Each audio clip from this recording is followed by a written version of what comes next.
من يضلل فلا هادي له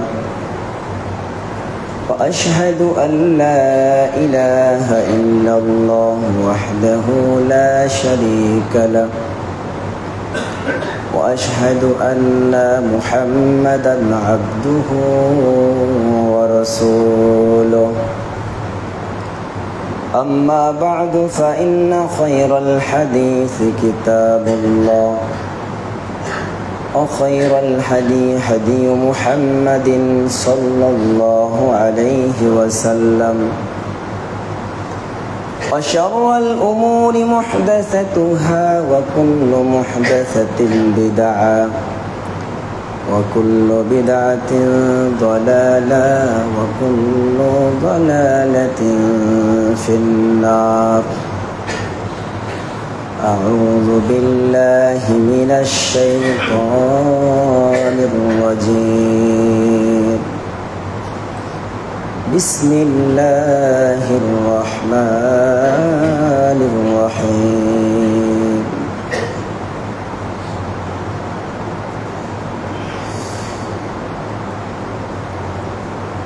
وما آتاكم الرسول فخذوه وما نهاكم عنه فانتهوا واتقوا الله إن الله شديد العقاب. وقال رسول الله صلى الله عليه وسلم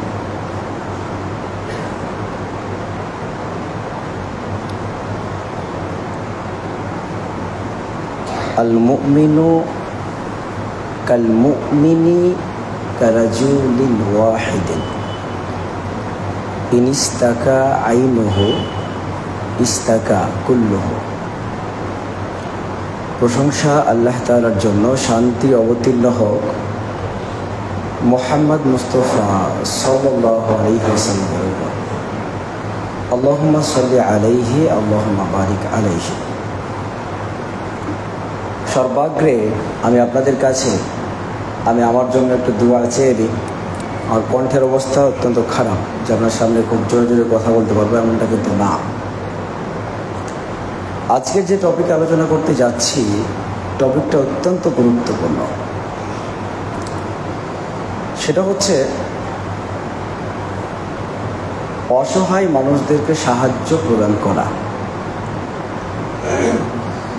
আমি আয়াত পরিবেশনা করেছি সূরা হাশর থেকে,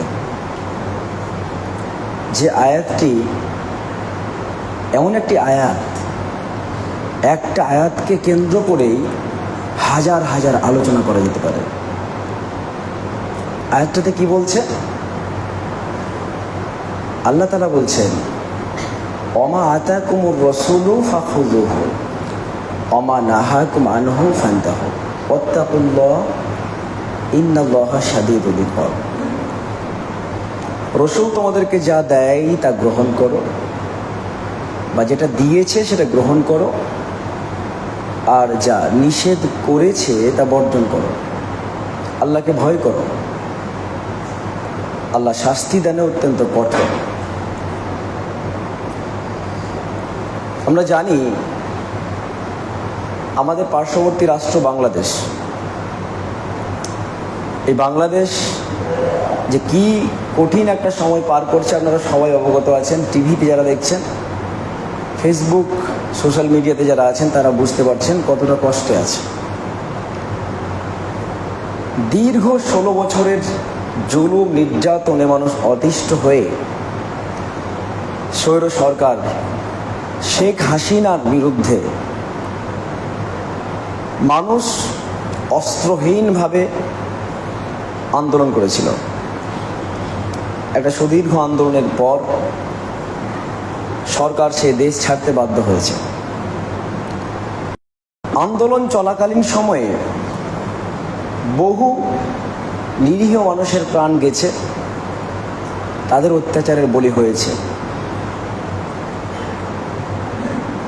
তৎপরবর্তী সময়ে যখন শেখ হাসিনা চলে আসলো, তৎপরবর্তী সময়ে লুট তরাজ ছিনতাই এগুলো হয়েছে, ভাঙচুর হয়েছে। যে ক্ষতিটা হয়েছে বাংলাদেশের, অনেক বেশি ক্ষতি হয়েছিল। এই ক্ষতি সারতে না সারতেই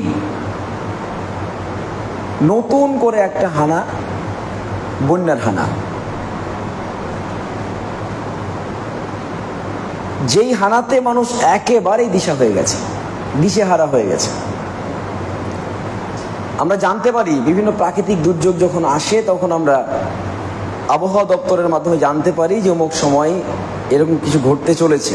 যেমন অনেক বড় বড় সাইক্লোনের বিষয়ে আমরা জানতে পেরেছি, বড় বড় ঝড়ের বিষয়ে জানতে পেরেছি। তখন মানুষকে বিপদ সংকুল যে সমস্ত এলাকাগুলো, এই বিপদপ্রবণ এলাকা থেকে দূরে সরিয়ে নিয়ে গিয়ে মানুষকে সরকার সেফটি জায়গাতে নিয়ে গেছে। কিন্তু লাস্ট যে বন্যাটা হলো বাংলাদেশের মধ্যে, এরকম কোনো সংকেত তাদের মাঝে ছিল না যে বন্যা হতে পারে। হুট করেই বাঁধ খুলে দেওয়া হলো, যে কারণে হোক বাঁধ খুলে দেওয়া হলো। বাঁধ খুলে দেওয়ার কারণে বাংলাদেশ একেবারে শেষ হয়ে গেল, প্রায় 7 থেকে 8টা জেলা শেষ।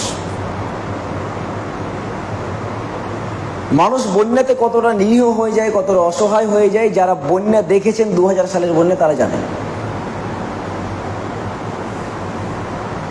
তারা বলছে বিগত 50 বছরে বাংলাদেশে এত ভয়াবহ বন্যা হয়নি। বাংলাদেশের আয়তন কতটুকু? সামান্য একটু জায়গা, সামান্য একটু জায়গা বাংলাদেশ। ওই একটু জায়গা আলহামদুলিল্লাহ বাংলাদেশকে আল্লাহ নিয়ামতে ভরে দিয়েছে, সবকিছু বাংলাদেশের মধ্যে আছে। এত যে বিপর্যয়, তারপরও তারা ভালো থাকছে আলহামদুলিল্লাহ। কিন্তু আপনাদের সামনে এই বিষয় নিয়ে আলোচনা করার মেন কারণটা হচ্ছে, এই ছোট্ট বাংলাদেশটা একদিকে রাষ্ট্রের অভ্যন্তরীণ বিষয়ে বিপর্যস্ত হয়ে আছে, 2 বন্যা গিয়ে হানা দেওয়াতে মানুষেরা সুযোগই পায়নি তাদের খাদ্য নিয়ে যাওয়ার, জীবন নিয়ে যাওয়ার, কিচ্ছু নিয়ে যাওয়ার সুযোগ পায়নি। অনেক মানুষকে তলিয়ে নিয়ে চলে গেছে স্রোতে, অনেক বাড়ি ভেসে চলে গেছে। বাড়ির ওপর দিয়ে জল যাচ্ছে, একতলা তো বাড়ি থাকে, বাড়ির ওপর আবার সে ব্যালকনি থাকে, টিনের গুলো তো ব্যালকনি থাকছে এখন, সে ব্যালকনির ওপর দিয়ে জল যাচ্ছে। যারা ত্রাণ সামগ্রী বিতরণ করতে যাচ্ছে বলছে এতটা বিপর্যয় সেখানে, আমরা সেখানে পৌঁছতেই পারি না, পৌঁছতে পারছি না, এতটা সমস্যা চলছে ওখানে। মানুষ খাবে কি, থাকবে কোথায়, পড়বে কি, কোথায় যাবে, এই রকম কোনো সিচুয়েশন তেমন নাই। তথাপি বাংলাদেশের মানুষ আপ্রাণ চেষ্টা করছে তাদেরকে সেই পরিস্থিতি থেকে উদ্ধার করা। ছোট্ট একটা জায়গার মধ্যে কোটি কোটি টাকা তারা দান করছে যে হ্যাঁ আজকে আমাদের তাদের পাশে দাঁড়ানো উচিত। তারা খেতে পাচ্ছে না, থাকতে পারছে না, বাঁচতে পারছে না, এতটুকু মাটি পর্যন্ত নাই দাঁড়িয়ে থাকা। যারা মারা গেছে তাদেরকে যে মাটি কোন জায়গায় দিবে সেই জায়গাটুকু ওখানে নেই। এই 7-8টা জেলার মধ্যে কলার ভুঁড় দেখেছেন? কলার ভুঁড় মানে কলার গাছকে যে কেটে দিয়ে যে ওই গুঁজ দিয়ে যে একসাথে বেঁধে দেওয়া হয়, এই কলার ভুঁড়ে লাশকে রেখে দিয়ে লিখে দিয়েছে এটা একটা মুসলিম মহিলা, যারা এই লাশটাকে পাবেন আমি করজোড়ে অনুরোধ করছি একটু সসম্মানে দাফন করবেন। আপনি আজ করতে পেরেছেন কতটা কঠিন একটা পরিস্থিতি হলে পারে এটা হতে পারে। জল থাকে কুমির থাকে জলে, সেখানে কুমির বাড়ির ছাদে গিয়ে খাবার খাচ্ছে, মানে জলটা কোন লেভেলে গেছে। আপনাকে আমি এই কথাগুলো বলে বোঝানোর চেষ্টা করছি বাংলাদেশের পরিস্থিতি কতটা ভয়াবহ। এখন আপনারা বলেন বাংলাদেশের হলে তো আমি আর কি করব, আমার কি করার আছে? আপনার কি করার আছে, আপনার করণীয়টা যে কি, এটা নিয়ে আজকে আলোচনা। রাসূলুল্লাহ সাল্লাল্লাহু আলাইহি ওয়াসাল্লাম তিনি এমন একজন ব্যক্তিত্ব, এমন একজন আদর্শবান মানুষ, তার কথা যদি কেউ মেনে চলে তাহলে সাথ শান্তি এখান থেকে পাবে আলহামদুলিল্লাহ। কোরআন মানব জাতির জন্য জীবন বিধান। এই কোরআনটা শুধুমাত্র গড় গড় করে পড়ার বিষয় না, বহুবার বলেছি, আবারও বলছি, কোরআনটাকে আপনি আলহামদু থেকে নিয়ে, আলিফ থেকে নিয়ে মিনাল জিন্নাতি ওয়ান নাসের সিন পর্যন্ত যদি পড়েন সব পাবেন, নিশ্চিত পাবেন সব। কিন্তু কোরআনটাকে শুধু সব অর্জনেরই মাধ্যম করলে হবে না। কোরআনটা শুধু সব অর্জনের মাধ্যম না, এই কোরআনটা আল্লাহ তাআলা এটা বলে দেয়নি তুমি এক কাজ করবে, পড়বে আর গাদা গাদা গাড়ি গাড়ি সব অর্জন করবে। এই সব অর্জন করার জন্য তোমাকে দিলাম পড়ার বস্তু, এটা নয়, মাথায় রাখতে হবে। শুধুমাত্র পড়ার বস্তু না, আপনি পড়ুন আলহামদুলিল্লাহ সব পাবেন, আপনার আল্লাহর সাথে কানেকশন ভালো হবে আলহামদুলিল্লাহ। কিন্তু আল্লাহ বলছে এটা হচ্ছে কমপ্লিট কোড অফ লাইফ, আপনার জীবনের সম্পূর্ণ একটা সংবিধান। এটা আপনি রাস্তায় চলবেন কেমন করে, রাস্তায় গিয়ে কার সাথে কিভাবে চলবেন, কার সাথে কেমন করে আচরণ করবেন, কোন পোশাকটা কেমন করে পরবেন, কি খাদ্য খাবেন, কোন খাদ্য খেতে পারবেন না, কার সাথে মিশবেন, কার সাথে মিশবেন না। অমুসলিমদের সাথে মিশার একটা রীতি আছে, সেই সিস্টেমটা কোরআনে বলা হয়েছে। আপনার সমস্ত জীবনের জন্য পারিবারিক, সামাজিক, অর্থনৈতিক, রাজনৈতিক সমস্ত নৈতিক নীতি নৈতিকতার সংবিধান এইখানে আছে, নীতি আছে কোরআনের মধ্যে। আর আমরা সেই কোরআনটাকে পড়ি না। অনুরোধ করছি, আমি এই জায়গাতে ওই যে দেখছেন ফ্রি কোরআন ক্লাস, ফ্রি। কোরআনটাকে বুঝতে হলে কোরআনকে আগে পড়তে শিখতে হবে। 1 টাকাও ফিজ নেই, 1 টাকাও ফিজ নেই, 1 পয়সাও ফিজ নেই। যদি কোরআন শিখার ইচ্ছা থাকে বিশুদ্ধ করে, শিখার ইচ্ছা অবশ্যই থাকতে হবে। আমি মুসলিম, তাই আল্লাহ তো বলে দিয়েছে সব মুসলমানের উপর ফরজ এই কোরআনের শিক্ষা অর্জন করা। সব শিক্ষা অর্জন করতে হবে, কিন্তু কোরআনের শিক্ষা মাস্ট বি, এটা করতেই হবে। 1 টাকাও লাগবে না। আপনার বয়স 8 থেকে 80, যে কোনো বয়সের হন না কেন, আমি নিশ্চিত করে আল্লাহর উপর ভরসা করে বলছি আপনাকে খুব অল্প সময়ের মধ্যে কোরআন আমি শিখিয়ে দেবো। 1 টাকা ফিজ লাগবে না। আপনি আসেন, এখানে দাঁড়িয়ে আপনি বসে বসে ক্লাস করুন। প্রতিদিন এশা পর, আমার ছুটির দিন বাদ দিয়ে প্রতিদিন এশা পর এইখানে ফ্রিতে কোরআন শিক্ষা ক্লাস শুরু হয়েছে।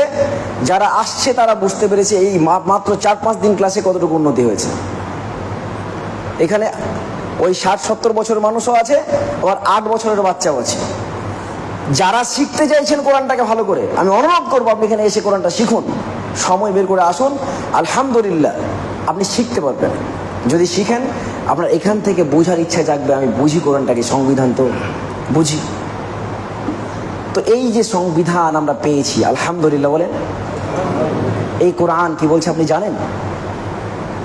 প্রথমত বলে দিই, বাংলাদেশের মাটি, বাংলাদেশ এমন একটা রাষ্ট্র যেখানে 90 থেকে 92% মুসলমান বাস করে। সূরা হুজরাতের 10 নম্বর আয়াত আল্লাহ তাআলা বলছেন, যারা পৃথিবীতে আছে ইসলামকে কবুল করেছে তারা সবাই মুসলিম। বলেন তো কে? মুসলমান। সূরা হুজরাতের 10 নম্বর আয়াতে বলছে যারা ঈমান আনয়ন করেছে এরা সবাই ভাই ভাই। কে বলেন তো? ইন্নামাল মুমিনুনা ইখওয়া, পৃথিবীতে যত মুমিন আছে, ঈমানদার আছে, এরা সবাই ভাই। আমার মায়ের পেট থেকে যে জন্মগ্রহণ করেছে, আমি জন্মসূত্রে ভাই হয়েছি, আমার ভাই আমার বোন জন্মসূত্রে ভাই। কিন্তু আল্লাহ বলছে শোনো, ওইটুকু তোমার সীমাবদ্ধতা নেই। পৃথিবীতে যত মুসলমান আছে, যত ঈমানদার ব্যক্তি আছে, আমি তোমাদেরকে ভাই করে দিলাম। সুবহানাল্লাহ বলবেন না? এর চাইতে ভালো কিছু হতে পারে? আল্লাহ বলছে ঈমান আনলে পারে। এই জায়গায় দাঁড়িয়ে যে ঈমান আনছে, এই মুসলমান মুমিন ব্যক্তিটি আফ্রিকান জঙ্গলে যে ঈমান এনেছে, যাকে আপনি জীবনে চিনেননি, দেখেননি কোনোদিন, ও আজকে যদি ঈমান আনে, ওই মুমিন আর এই মুমিন আলহামদুলিল্লাহ এটা ভাই ভাই। আপনাকে মানাই লাগবে, ওটা আপনার ভাই। মানেন কি? আমরা প্রত্যেকে যে ভাই ভাইটা মানেন কি? মানি আলহামদুলিল্লাহ। যদি মানেন, ছোট্ট করে কথা বলি আপনাকে একটা, ধরেন আমি আপনার খুবই কাছের ভাই, মানে আপনার মায়ের পেটের আমি সন্তান, মানে আমি আপনার ভাই। এখন দেখা গেছে যে আমি বিপদে পড়েছি, আমি রাস্তাতে পড়ে গেছি, হাত পা ভেঙে গেছে, অথবা আমি এই পুকুর পুষ্করিতে ডুবে যাচ্ছি, আপনি দেখতে পাচ্ছেন। আচ্ছা, ভাই যদি দাঁড়িয়ে থাকতে পারবে না আমাকে উদ্ধার করবে? নিশ্চয় উদ্ধার করবে। আপনি আমার ভাই হওয়ার সুবাদে আমাকে উদ্ধার করতে যাবেন, আমি উদ্ধার করতে, স্বাভাবিক ব্যাপার এটা। আল্লাহ বলছে, দেখো আমি তোমাকে ভাই সংস্থাপন করেছি কার সাথে? ওই পৃথিবীর ওই একদম কোনাতে যে পড়ে আছে ওই মানুষটা তোমার ভাই, সেই মানে নিষে তাই। এখন আমার বাপ মা আমাকে ভাই করেছে, মানে আমার দুই ভাইকে ভাই করে দিয়েছে জন্মসূত্রে আমার বাপ মায়ের মাধ্যমে, তাই তো? আচ্ছা বলেন, এই সম্পর্কটা বেশি মজবুত না আল্লাহ যেটা করে দিয়েছে সেটা বেশি মজবুত? অবশ্যই আল্লাহ যেটা করে দিল। তো প্রত্যেকটা মুমিন ব্যক্তি হচ্ছে ঈমানের সূত্রে ভাই। কিসের সূত্রে? ঈমানের সূত্রে ভাই। তাহলে আপনি আমার ভাই, রক্তের সম্পর্কে যেমন সাহায্য করবেন, আল্লাহ বলছে তোমাকে আমি ঈমানের সূত্রে ভাই করে দিয়েছি, সুতরাং তাকে সাহায্য করা লাগবে। এটা আমি শুধু মুখে বলছি না, মুখে বলিনি। চলুন আপনার সামনে তথ্য উপস্থাপন করি। রাসূলুল্লাহ সাল্লাল্লাহু আলাইহি ওয়াসাল্লাম একটা হাদিসের মধ্যে বলছেন, সহিহ মুসলিম হাদিস নম্বর 2585, এই জায়গাতে বলছেন পৃথিবীতে যত ইমানদার ব্যক্তি আছে সমস্ত ইমানদার ব্যক্তিগুলো একটা অট্টালিকার মতন। কিসের মতন বলেন তো? অট্টালিকা, একটা বাড়ির মতন, একটা ঘরের মতন। কি বলছে এখানে? রাসূলুল্লাহ সাল্লাল্লাহু আলাইহি ওয়াসাল্লাম বলেন, সাল্লাল্লাহু আলাইহি ওয়াসাল্লাম তিনি বলছেন, আল মুমিনু কারাজুলিন ওয়াহিদিন। এখানে একজন বলছে আল মুমিনু কারাজুলিন ওয়াহিদিন, কিন্তু এই জায়গাতে বলছে আল্লাহ রাসূল সাল্লাল্লাহু আলাইহি ওয়াসাল্লাম বলছেন, আল মুমিনু লিল মুমিনি কাল বুনিয়ান ইয়াশুদ্দু বা'দুহু বা'দান। সহিহ মুসলিম হাদিস নম্বর 2585। একজন মুমিন অন্য কোন মুমিনের জন্য একটা অট্টালিকার মতন, একটা অট্টালিকার মতন। অট্টালিকার কাজ কি? আমাদের যে বিল্ডিংটা দাঁড়িয়ে আছে, ছাদটা আছে, ছাদটা না, এই ছাদটা যে আছে, এই ছাদটার প্রত্যেকটা চারিদিকে একবারে রডের বন্ধন আছে, বন্ধন নেই? একটা রড অন্য রডকে আঁকড়ে ধরে আছে, শক্ত করে ধরে নেই। রাসূলুল্লাহ সাল্লাল্লাহু আলাইহি ওয়াসাল্লাম বলছেন একটা অট্টালিকার মতন হচ্ছে পৃথিবীতে যত ইমানদার সবাই অট্টালিকার মতো। মানে একটা বাড়ির মধ্যে অট্টালিকার মধ্যে ছাদটাকে বা বিল্ডিংটাকে যেমন একে অপরকে টেনে মজবুত করে ধরে থাকে, ঠিক তেমনি মুসলমানরা একে অপরকে মজবুত করে ধরে থাকবে, কেউ কাউকে বিপদে ফেলে দিতে পারবে না। আমরা পশ্চিমবঙ্গের মানুষ আলহামদুলিল্লাহ ভালো আছি, আমাদের কোনো বিপদ এখন নেই।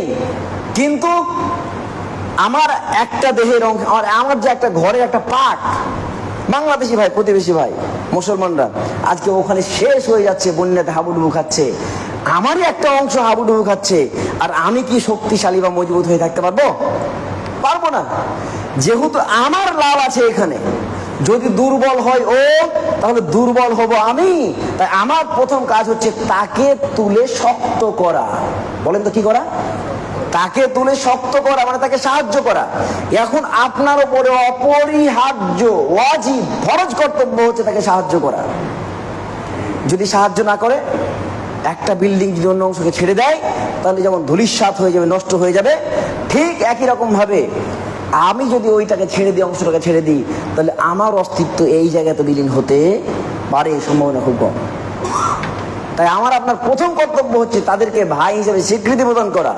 আর যেহেতু আমার বিল্ডিং এরই অংশ একটা, তাই ওকে আমাকে শক্ত করে ধরতে হবে। এখন এই মুহূর্তে যাতে ডুবে না যায়, সে খাদ্যের অভাবে পড়ে না যায়, দুর্বল হয়ে মরে না যায়, তার জন্য তাকে আমাকে তুলে তুলতে হবে। বলেন ইনশাআল্লাহ রাজি আছি? ইনশাআল্লাহ। আল্লাহ রাসূল এখানেই বলে দিতে পারতেন, ছেড়ে দিতে পারতেন। অট্টালিকা বিশাল বড় একটা জায়গা, ছোট জায়গা নয়, এখানে অনেক মানুষ অবস্থান করছে এখন। কিন্তু আল্লাহ রাসূল আরেকটু ছোট করে দিয়ে বলছেন, দেখুন রাসূলুল্লাহ সাল্লাল্লাহু আলাইহি সাল্লাম বলছেন আরেকটু ছোট্ট করে দিয়ে, এই জায়গাতে কি বলছেন? এই জায়গাতে বলছেন একটা দেহের মতো, একজন ব্যক্তির মতো। আল মুমিনু লিল মুমিনি কারাজুলিন ওয়াহিদিন। একজন মুমিন অন্য কোন মুমিনের জন্য একজন ব্যক্তির মতো, একজন ব্যক্তি। আমরা এখানে কতজন আছি? উপরতলা নিচতলা মিলিয়ে হয়তো 700-800 লোক হতে পারে, বা 500-600 হতে পারে। এই সবগুলো মানুষকে একটা মানুষ ধরতে হবে। কয়টা মানুষ ধরতে হবে? একটা মানুষ ধরতে হবে। এই একটা মানুষ ধরেন আমি, সবাই আপনারা, আমি একাই, মানে আপনারা সবাই মিলে আমি একটা, মানে সবার ক্ষমতা আমার মধ্যে আছে। এখন আমার একটা অংশকে কেউ যদি টানে, তো আপনাকে টানা হলো না? টানা হলো তো। রাসূলুল্লাহ এই কথাটাই বলছেন, পৃথিবীতে শুধু এটা নয়, পৃথিবীতে যত ইমানদার ব্যক্তি আছে এরা একজন ব্যক্তির মতো। কয়জন ব্যক্তির মতো? একজন ব্যক্তির মতো। এদের একটা মাথা যদি অসুস্থ হয়ে যায়, গোটা শরীর অসুস্থ হয়, গোটা উত্তাপ বেড়ে যায় শরীরের মধ্যে, এরা পুরো শরীর কষ্ট পায়। ঠিক একই রকমভাবে পৃথিবীর কোনো কোণে যদি একজন মুসলমান নির্যাতিত হয়, কোনো মুসলমান কষ্ট পায়, না খেয়ে মারা যায়, আপনি যেমন না খেয়ে কষ্ট পাবেন, ওই কষ্টটুকু ওই ভাই পাচ্ছে, এখন আপনি পাচ্ছেন না, এখন আপনাকে পেতে হবে, কারণ এটা আপনার ঈমানি দায়িত্ব বা কর্তব্য। এটা রাসূলুল্লাহ সাল্লাল্লাহু আলাইহি ওয়াসাল্লাম বন্ধন দিয়েছেন, আমি আপনি না। কিন্তু প্রথমত আল্লাহ বলল সমস্ত মুমিন কি ভাই ভাই। দ্বিতীয়ত রাসূলুল্লাহ বলছেন যে ভাই তো ভাই আছো, এখন ওই ভাইটা কেমন? এক মায়ের গর্ভের দুই ভাই হলো, দুই জায়গায় হলো, যেটা দুই জায়গায় নয়, এটা এখন একটা দেহ, একটা দেহ। আপনাকে খুন করলে পারে আমার অনেকটা ব্যথা নাও হতে পারে, যেহেতু শরীর আলাদা। কিন্তু রাসূল বলছেন শরীর তো আলাদা নয়, শরীর তো একটা। তুমি ভাবছো ভিন্নতা, না, এটা একটা শরীর। ওর শরীরে আঘাত লাগলে ওর শরীরে না, তোমার শরীরে লাগতে হবে। এটাই হচ্ছে ঈমান, এটাই হচ্ছে ইসলাম। অনুভব করেন ওই মানুষটা এক সেকেন্ড, 2 সেকেন্ডের জন্য ভাবেন তো, যে আপনার পরিবার এখন হাবুডুবু খাচ্ছে, আপনার পরিবার খাচ্ছে হাবুডুবু, আপনার পাশে নদী, আপনারও হতে পারে, আপনি হাবুডুবু খাচ্ছেন, আর হঠাৎ করে আপনার কোনো আত্মীয় মারা গেল, মাটি দেওয়ার জায়গাটুকু নেই, খাবার তো দূরের কথা, বলেন তো পরিস্থিতি আপনার কেমন হতে পারে? গতকালকে থেকে আমারও ঘুম হয় না। কি নিয়ে ঘুম হয় না? আমার একটা আপন ভাতিজা, মানে বড় ভাইয়ের ছেলে, চেন্নাইতে চরম অসুস্থ। চেন্নাই থেকে আজকে বাড়ি আসছে, কথা বলতে পারছে না, একদম নড়াচড়া করতে পারছে না, ডেঙ্গু হয়েছে। ওখানে চিকিৎসা না করে সরাসরি এখানে আসছে। এখন হয়তো এনআরএসে এখন ভর্তির কাজটা চলছে ওখানে, আলহামদুলিল্লাহ, আল্লাহ ওকে সুস্থ করুক, বলেন আমিন। আমার ভাতিজা, মানে আমার ভাইয়ের ছেলে, ভাইপো, সে চেন্নাই থেকে অসুস্থ হয়ে আসছে, তো আমার ঘুম হয় না কি করে ব্যবস্থা করা যায়, তাকে যতটা সহজ করে এনআরএসে ভর্তি করার ব্যবস্থা করা যায়, একটু সুস্থ করা যায়। দেখেন ওখানে তো আমার কাছে নেই। রাসূলুল্লাহ সাল্লাল্লাহু আলাইহি ওয়াসাল্লাম বলছে তোমার ভাতিজা আলাদা বিষয়, তোমার শুধু ভাতিজাই নয়, পৃথিবীতে যত মানুষ আছে মুসলমান, সব মানুষ তোমার কে কে ভাই। আমার ভাইয়ের ছেলের প্রতি মায়া যদি এতটা হয়, ভাইয়ের প্রতি কেমন হবে? তো সবাই যদি ভাই হয়, তাহলে আমার মহব্বত আরো বাড়া উচিত। সম্মানিত প্রিয় ভাইরা আমার, আপনাকে এতক্ষণ পর্যন্ত বোঝানোর চেষ্টা করলাম যে আপনার পাশেই বাংলাদেশি যারা হাবুডুবু খাচ্ছে, ওরা পর নয়, কে বলেন তো? অতি আপন মানুষ। এরা আমার কাছের ভাই, রক্তের সম্পর্কের চাইতে বেশি কাছের ভাই। এবার আর একটা কথা বলি, আপনাদের কাজ হচ্ছে, এতক্ষণ বললাম যে যদি আপনার ভাই অসুস্থ হয়, বিপদে পড়ে সাহায্য করা যেমন কাজ, আপনার কাজ হচ্ছে ওদেরকে এখন সাহায্য করা, এখন সাহায্য করা। আজকে এই খুতবার পরে 2 ভাই গেটে গামছা ধরে বসে থাকবে, আপনারা সাধ্য মতো, আপ্রাণ সাধ্য মতো আপনার সাধ্যটুকু উজাড় করে দিয়ে ওই গামছাতে পয়সা দেবেন। যদি না থাকে বাড়ি থেকে পাঠাবেন, এটা আপনার ইমানি দায়িত্ব, বাড়ি থেকে পাঠাবেন টাকা, ওই গামছাতে দেবেন। ওই টাকা আলহামদুলিল্লাহ আমি অনেক জায়গাতে মেসেজ পাঠিয়েছি, আজকে কালেকশন চলছে, 4-5 দিনের মধ্যে বাংলাদেশে গিয়ে ওই টাকাটা সম্পূর্ণ প্রদান করা হবে বাংলাদেশি মানুষদেরকে। আপনার এই টাকা আমানতের সাথে, সম্পূর্ণ 100% আমানতদারিতার সাথে যারা গ্রহীতা, যারা প্রাপক, তাদের কাছে পৌঁছে দেবো ইনশাআল্লাহ। মনটাকে উদার করেন, সাহায্য করেন। রাসূলুল্লাহ সাল্লাল্লাহু আলাইহি সাল্লাম বলছেন যে একজন মুমিন ততক্ষণ সাহায্য পাবে আল্লাহর তরফ থেকে যতক্ষণ সে তার ভাইকে সাহায্য করতে থাকবে। সুবহানাল্লাহ। আপনি সাহায্য করেন, কমবে না। আপনাকে সাহায্য, আপনি যদি আজকে সাহায্য করেন কোনো অসহায় ভাইকে, তাহলে আপনাকে আল্লাহ তাআলা একবারে ঢেলে দেবে, ঢেলে। যে টাকা আপনি আজকে উপার্জন করছেন, এই টাকাটা এটুকু থাকবে না, এভাবে ফুলে যাবে। কারণ কি? আল্লাহ তো জানে এই টাকা থেকে আরো মানুষ সাহায্য পাবে। তাই আপনি সাহায্য করলে আল্লাহ আপনাকে এমন করে, আপনি হয়তো আমাকে, ভাই আমি খুব অসুস্থ, আপনি আমাকে সাহায্য করেন, আপনার পকেট থেকে হয়তো 5,000 টাকা, 10,000 টাকা, 20-50,000 টাকা বেরোলো, মাত্র 50,000 টাকা বেরোলো, ধরেন সাপোজ বলছি। আমার লিমিটেড, আমি এই টাকাটা দিতে সক্ষম, এর বেশি পারবো না। যদি আল্লাহ দেয়, বলেন তো কতটুকু দেবে? আপনাকে বলছে আপনি 50,000 টাকা আমাকে দিলেন, আপনি সক্ষম 50,000 দিতে আমাকে, কিন্তু আল্লাহ বলছে আপনি যদি আমাকে 50,000 দেন, আমি তোমাকে দিব ঢেলে। কে দেবে? আল্লাহ দেবে। তো আল্লাহ যদি দেয়, আল্লাহর কি কোনো ক্ষমতা লিমিটেড নাকি আনলিমিটেড? আনলিমিটেড। তাহলে আপনাকে সে সাহায্য করবেন, তিনি হচ্ছেন আনলিমিটেড সম্পদের মালিক, কোনো লিমিটেশন নাই। ওই সত্তা যদি আপনাকে দান করে, আপনি কল্পনা করতে পারবেন কতটুকু দান করবে। এতক্ষণ পর্যন্ত আলোচনা করলাম সেটা হচ্ছে একজন মুমিন আমার আপনার আপন ভাই, আপন ইমানি ভাই, এদেরকে সাহায্য করা আপনার আমার দায়িত্ব, কর্তব্য। আল্লাহ আমাদের সঠিক বুঝদান করুন, আমিন। আলহামদুলিল্লাহি ওয়াহদা ওয়াসসালাতু ওয়াসসালামু আলা মান লা নাবিয়্যা বা'দা, আম্মা বা'দ, ফাউযু বিল্লাহি মিনাশ শাইতানির রাজীম। মান ক্বাতালা নাফসান বিগাইরি নাফসিন আও ফাসাদিন ফিল আরদ ফাকাআন্নামা ক্বাতালান নাসা জামিআ ওয়া মান আহইয়াহা ফাকাআন্নামা আহইয়ান নাসা জামিআ। প্রশংসা আল্লাহ তাআলার জন্য, শান্তি অবতীর্ণ হোক মুহাম্মদ মুস্তাফা সাল্লাল্লাহু আলাইহি ওয়াসাল্লামের উপর। আল্লাহুম্মা সাল্লি আলাইহি, আল্লাহুম্মা বারিক আলাইহি। এতক্ষণ আপনার সামনে যে আলোচনা উপস্থাপন করা হলো সেটা হচ্ছে মুসলমানকে সাহায্য করার বিষয়। এখন আপনার কোয়েশ্চেন আসতে পারে যে বাংলাদেশের মধ্যে শুধু মুসলমান না, অমুসলমানরা আছে এবং বহু অমুসলিম আজকে বন্যার পানিতে হাবুডুবু খাচ্ছে, তাদেরকে সাহায্য করব না? জি, করতে হবে, তাদেরকে করতে হবে। এটি ইসলামের বিধান। আপনার কাছ থেকে তারা সাহায্য পাবে কি হিসেবে পাবে? প্রতিবেশী হিসেবে পাবে, মানুষ হিসেবে পাবে। মানুষকে সাহায্য করা আপনার দায়িত্ব, প্রতিবেশীকে সাহায্য করা আপনার কর্তব্য। ওরা তো মানুষ নাকি? অমুসলিমরা তো মানুষ।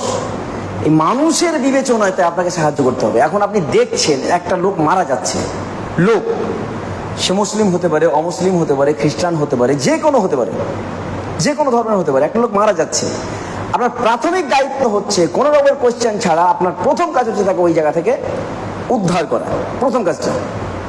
এখন তো তারা মানুষ, তারাকে উদ্ধার করতে হবে। যদি আপনি ক্ষমতা থেকেও যদি না উদ্ধার করেন, চেষ্টাটুকু যদি না করেন, ক্ষমতা নাই আলাদা জিনিস, চেষ্টা মানে চেষ্টার তো ক্ষমতা আছে, এই চেষ্টা করার ক্ষমতা আপনার আছে। এখন চেষ্টাটুকু যদি না করেন তাহলে কত বড় আপনি পাপে হবেন আপনি জানেন? যদিও আপনি খুন করছেন না সহজে, আপনি নিক্ষেপ করেননি পানির মধ্যে, যদিও করেননি আপনি, যদিও কাউকে কচুকাটা করে দেননি, তবুও কত অপরাধী হবেন আপনি জানেন? রাসূলুল্লাহ সাল্লাল্লাহু আলাইহি সাল্লাম বলছেন, আল্লাহ তাআলা বলছেন, মান ক্বাতালা নাফসান বিগাইরি নাফসিন। দেখেন, যে ব্যক্তি কোন মানুষকে হত্যা করলো, এখানে মুসলমান অমুসলমান নয়, কোন মানুষকে হত্যা করলো, কেন হত্যা করেছে? বিগাইরি নাফসিন, কোন মানুষকে হত্যার পাপ ছাড়াই। আপনাকে আমি যদি হত্যা করি, এটা যদি ইসলামিক কান্ট্রি হয় তাহলে আমাকে হত্যা করা লাগবে, মানে আমাকেও হত্যা হতে হবে। এটাকে কিসাস বলা হয়।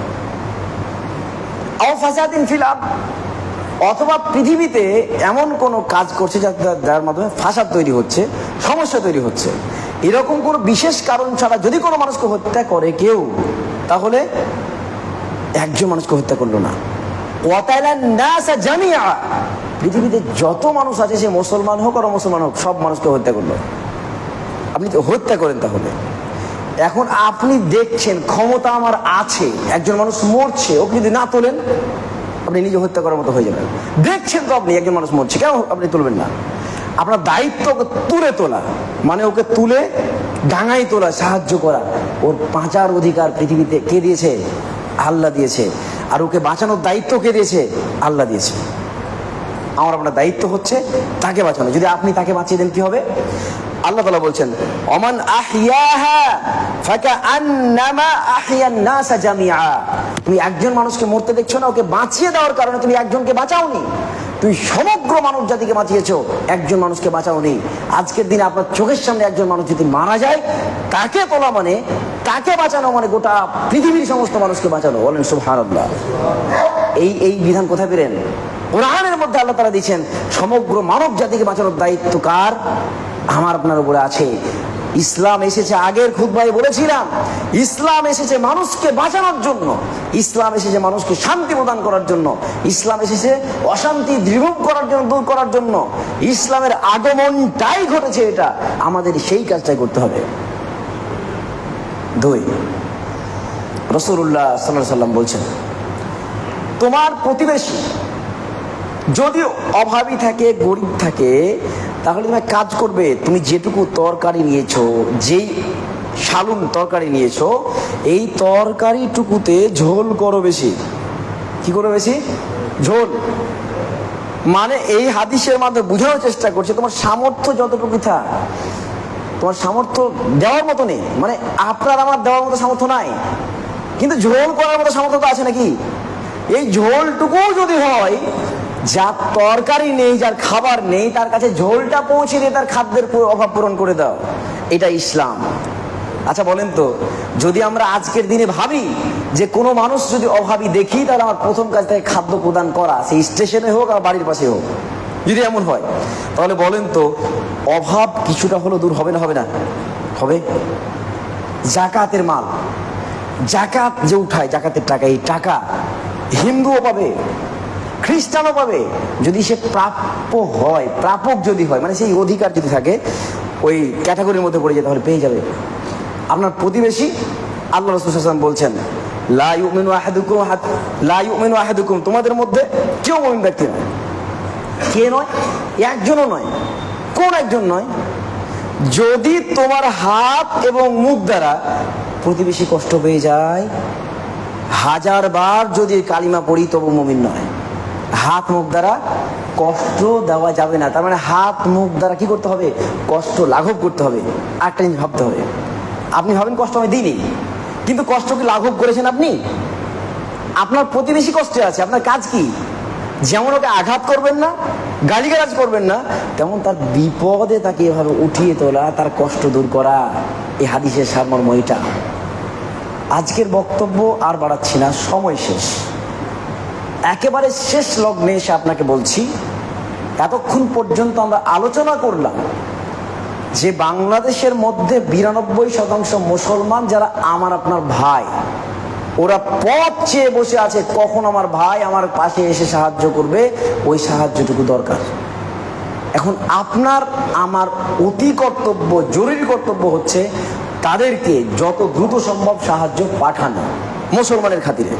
2, যারা অমুসলমান আছে তারাও আপনার সাহায্যের জন্য অপেক্ষা করছে, মানুষ হিসেবে আপনি তাদেরকে যদি বাঁচান, সমগ্র মানব জাতিকে বাঁচাতে পারবেন।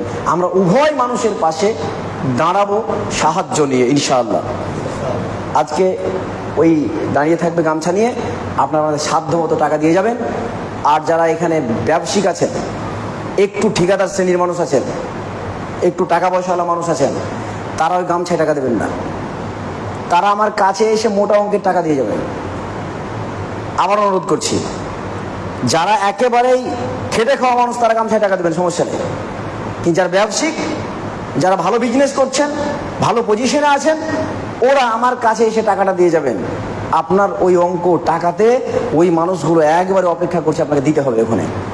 আমরা ইনশাআল্লাহ দেবো, ইনশাআল্লাহ। আল্লাহ আমাদের সকলকে সেই তৌফিক দান করুন, আমিন। আল্লাহুম্মা সাল্লি আলা মুহাম্মাদিন ওয়া আলা আলি মুহাম্মাদ কামা সাল্লাইতা আলা ইব্রাহিম ওয়া আলা আলি ইব্রাহিম ইন্নাকা হামিদ।